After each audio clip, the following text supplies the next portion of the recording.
आप सुन रहे हैं प्रतिलिपि एफएम पर कहानी नाता तेरा मेरा, जिसे लिखा है नीरा शर्मा ने और आवाज दे रही हूं मैं यानी ज्योति। उसी रोज उठाकर सड़क पर फेंक दूंगा, फिर चाहे उस वक्त दिन हो रहा हो या रात। विक्रम वहां से अंदर चल पड़ा। दयाल काका की जान में जान आई कि आखिरकार वह विक्रम को मनाने में कामयाब रहे। दयाल काका ने आंसू पोंछते हुए पीछे मुड़ के देखा कि विक्रम ने रेफ्रिजरेटर से शराब की बोतल निकाली और सीढ़ियों की तरफ बढ़ चला। दयाल काका ने उसे रोकना चाहा। छोटे मालिक, मैं खाना बनाकर। विक्रम ने उनकी बात अनसुनी कर दी और कोई जवाब नहीं दिया। दयाल काका ने एक बार फिर कोशिश की। मैं कुछ ही समय में खाना लाता हूं, आप ये ना। विक्रम खींच उठा। इतना जहर पिलाने के बाद अब आप खाना खिलाएंगे मुझे? नहीं खाना मुझे आपका खाना।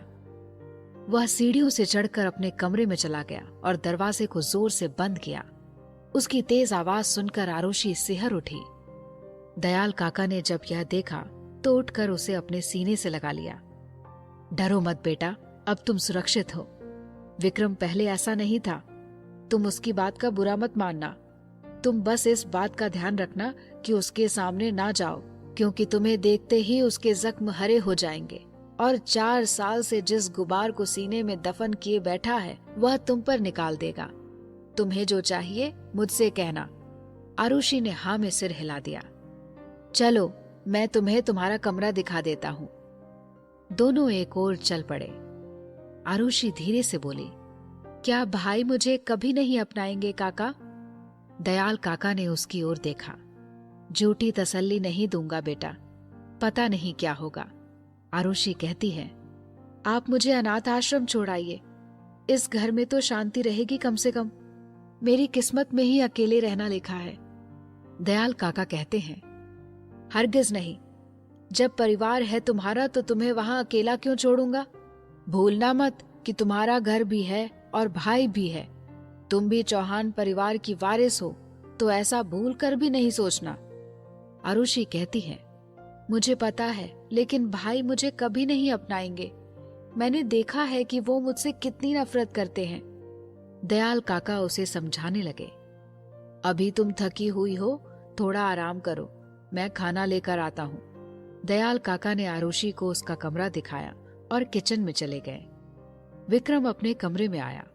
उसने शराब की बोतल टेबल पर रखी और वॉशरूम में जा अपने उस हाथ को बार बार धोने लगा जिससे उसने आरुषि को छुआ था।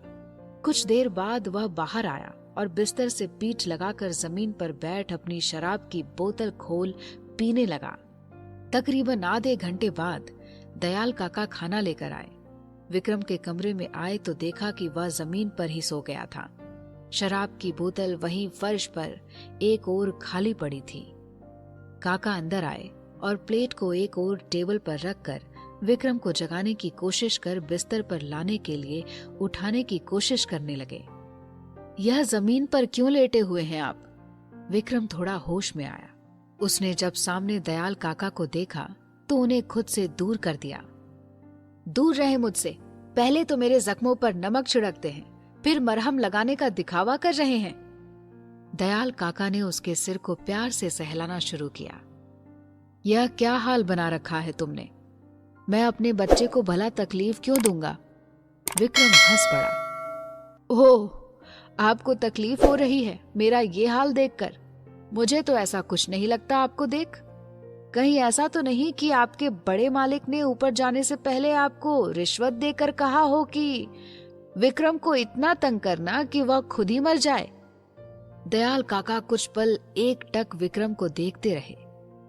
उसकी आंखों में खुद के लिए गुस्सा देखकर वह अब खड़े हो चुपचाप कमरे से बाहर जाने लगे कि विक्रम बोला, ये प्लेट लेकर जाइए और अपनी बेटी को खिलाओ। काका भारी मन से प्लेट लेकर निकल गए।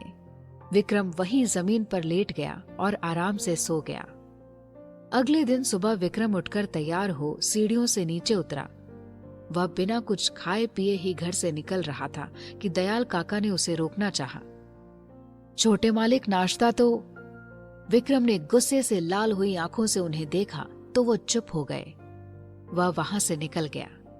आरुषि अपने कमरे के दरवाजे को थोड़ा सा खोलकर यह सब देख रही थी। थोड़ी देर बाद बाहर गाड़ी जाने की आवाज आई। दयाल काका ने आरुषि को आवाज दी, आरुषि बेटा बाहर आ जाओ, विक्रम चला गया है, नाश्ता कर लो आकर।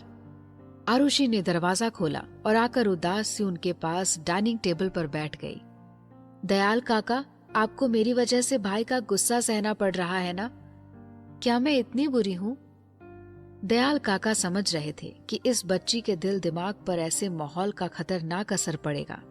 वह मुस्कुरा दिए। तुम्हारी गलतफहमी है यह कि मुझे ही उसका गुस्सा बर्दाश्त करना पड़ रहा है। उसका गुस्सा सहन करने वाला अकेला मैं नहीं, बल्कि पूरा ऑफिस का स्टाफ भी है। हम सभी पिछले 4 सालों से उसके सख्त और गुस्सैल स्वभाव को बर्दाश्त कर रहे हैं, तो अब आदत सी हो गई है। ना जाने कितने लोगों को छोटी छोटी गलतियों के लिए नौकरी से निकाल चुका है तुम्हारा भाई। आरुषि कहती है, हम लोग आपकी जिंदगी में नहीं आते तो ऐसा कुछ नहीं होता ना?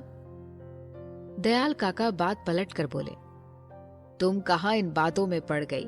चलो फटाफट नाश्ता करो और बताओ कि तुम्हें खाने में क्या पसंद है, क्योंकि आज मैं तुम्हें तुम्हारी पसंद का खाना बनाकर खिलाऊंगा। मैंने तुम्हारा बड़े स्कूल में एडमिशन करा दिया है। वहाँ के मालिक तुम्हारे पापा के दोस्त हैं। अब तुम स्कूल जाकर दिल लगाकर पढ़ाई करना और ध्यान रहे, कभी कुछ ऐसा मत करना जिससे विक्रम को गुस्सा आए या उसकी इज्जत पर दाग लगे, वरना तुम्हारे साथ साथ वो मुझे भी नहीं छोड़ेगा। आरुषि मुस्कुराई, मैं पूरी कोशिश करूंगी। विक्रम के ऑफिस आते ही वहां एकदम सन्नाटा पसर गया। सभी स्टाफ मेंबर्स सोचने लगे कि पता नहीं आज किसकी क्लास लगेगी। विक्रम ने विहान को केबिन में आने का इशारा किया। वह वहां पहुंचा तो विक्रम बोला, तुम्हें जो काम दिया था हो गया? विहान कहता है, सर ऑलमोस्ट डन है। विक्रम उसे गुस्से से घूरते हुए बोला, ऑलमोस्ट डन क्या होता है? इसका मतलब तुम्हारा काम अभी खत्म नहीं हुआ। जो फाइल अब तक टेबल पर होनी चाहिए थी वह यहां नहीं है। विहान संभल कर बोला, सर काम बहुत ज्यादा था उस फाइल का, 2 दिन तो कम से कम लग जाते, लेकिन मैंने रात भर जगकर उस फाइल को तैयार किया है। अभी भी थोड़ी बहुत कसर बाकी है। मैं 1-2 घंटे में आता हूं आपके पास। विक्रम कहता है, क्या 2 दिन का काम बोल रहे हो? क्या मुझ पर एहसान कर रहे हो तुम काम करके? सैलरी मिलती है तब नहीं देखते कि इतनी अच्छी सैलरी मिलती है। उसने अपने अकाउंटेंट को बुलाया और विहान की 7 दिन की सैलरी काटने को बोल दिया। विहान चुपचाप अपना मुंह लटकाए केबिन से बाहर आ गया। वह जानता था कि अगर उसने जरा सी भी बहस की तो उसकी नौकरी जाएगी। वह अपनी टेबल पर आकर बैठ गया। उसके पास बैठी शिल्पा ने उसे ऐसे देखा तो बोली, क्या हुआ? विहान ने बोला, 7 दिन की सैलरी काट दी मेरी बॉस ने। यह सुनकर उसके दूसरी ओर बैठा राहुल बोला, यह तो अच्छी बात है ना? विहान चौंक कर उसकी तरफ देखा। वो कैसे? शिल्पा ने बोला, वह इसलिए कि सिर्फ तेरी सैलरी काटी है, तुझे नौकरी से नहीं निकाला। विहान कहता है, अबे हाँ, यह तो मैंने सोचा ही नहीं। वह खुशी खुशी अपना काम करने लगा। विक्रम के ऑफिस आते ही सभी खुद को कैदी समझने लगते हैं, क्योंकि ना तो कोई तेज आवाज में बात कर सकता था, ना ही कोई हंसता था। बस काम काम और काम। विक्रम सभी से काम निकलवाना अच्छी तरह जानता था। उसकी कंपनी की मार्केट में पोजीशन अच्छी थी, सैलरी भी अच्छी देता था, इसलिए उसे कभी स्टाफ की कमी नहीं रहती थी। बस एक ही दिक्कत थी कि अगर इस कंपनी में काम करना है तो विक्रम के रूल्स को फॉलो करना होगा और हर बात सर झुकाकर माननी ही थी। सुबह से रात हो गई। आरुषि उदास ही बैठी थी। उसका मन नहीं लग रहा था और पापा की याद आ रही थी। उसका मूड सही करने के लिए काका ने टीवी ऑन कर दिया और आरुषि को उसके सामने बिठा दिया कि थोड़ा टीवी देखे।